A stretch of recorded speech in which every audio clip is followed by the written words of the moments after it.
Indore Ahmedabad national highway ઉપર દાહોદના જાલત નજીક અવંતિકા હોટલ પાસે રાત્રિના સમયે મધ્યપ્રદેશ પરિવહનની ઇન્દોરથી અમદાવાદ જતી એક બસને મોટો અકસ્માત નડ્યો છે।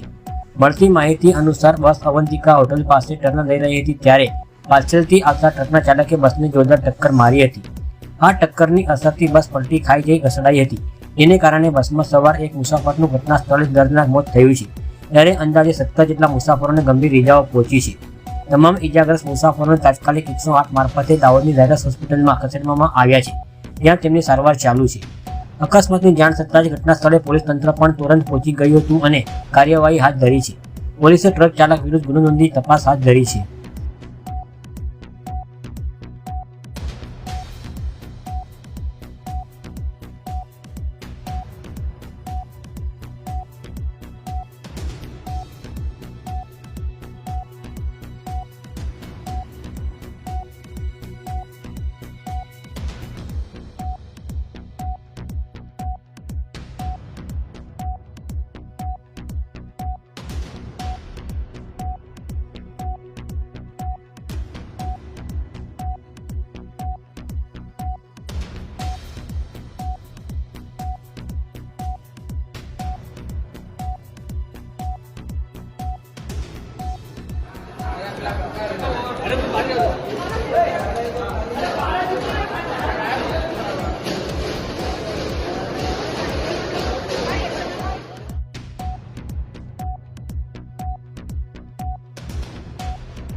इंदौर से अहमदाबाद जाने वाली बस में मैं राणापुर से बैठा तो दाहोद पहुंचने से पहले इस गाड़ी का एक्सीडेंट हो गया। पीछे से ट्रक ने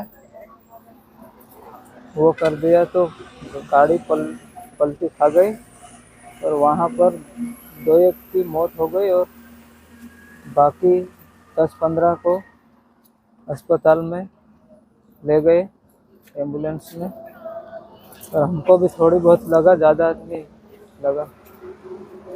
क्या नाम? संजय। અમે ઇન્દોરથી દાહોદ આવવા માટે બસમાં બેઠા, ઇન્દોર અમદાવાદ।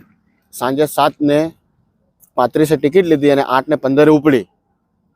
તો અમે ઊંઘમાં હતા, અપચુકા ઊંઘડી ત્યારે ખબર પડી અમને કે આ બસે પલટી મારી દીધી જાળત ગામમાં। થોડી ઘણી ઈજા થઈ છે શરીરને। અમે રેલવે ગ્રુપ ડી ની એક્ઝામ આપવા ગયા હતા, આરઆરબી। કેટલા લોકોને પછી કઈ રીતે પલટી મારી, કેટલા લોકોને વાગ્યું છે? હાલમાં તો વાગ્યું છે, ખાસા લોકોને વાગ્યું છે। ચાલ બોલ તું પારજી। શું નામ તમારું? મેહુલ કુમાર ભરતભાઈ પંચાલ।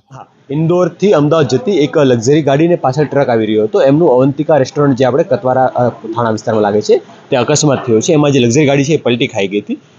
એક વ્યક્તિનું ડેથ થયું છે અને બાકી 8-10 લોકો છે એમને ઝાયડસ સિવિલમાં સારવાર માટે ખસેડવામાં આવ્યા છે। એ વ્યક્તિ એ પૈકી એક બાળક છે, થોડો સિરિયસ વધારે લાગે છે અને હાલમાં સારવાર હેઠળ છે। બાકીના લોકોની સ્થિતિ શું છે એ સારવાર દરમિયાન ખબર પડી છે કે હાલ રસ્તા ઉપર ટ્રાફિક હટાવવાની કામગીરી અને ટ્રાફિક સ્મૂથ કરવાની કામગીરી ચાલુમાં છે।